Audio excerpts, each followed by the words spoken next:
So now I would like to discuss with you about the differences between homographs and homophones. So what is homographs?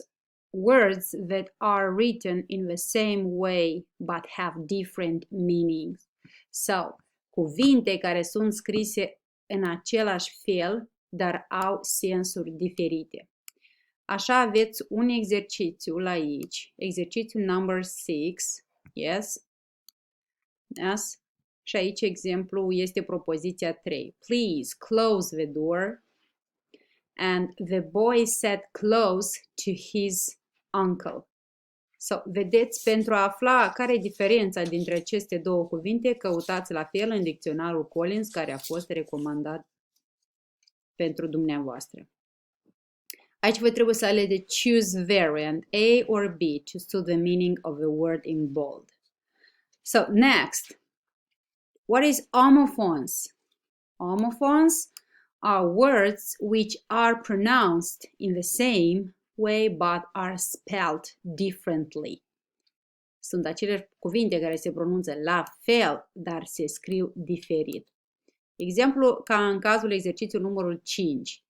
Choose the correct word in brackets. Exemplu, 2, 2, 2.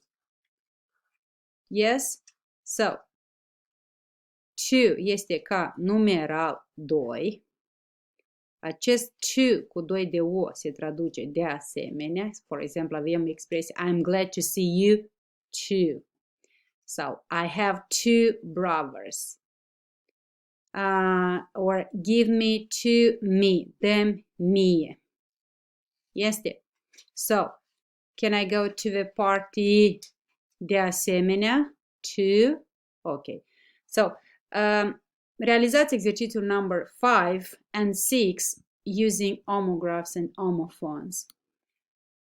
So, for 11th graders, you have this topic on the page 103.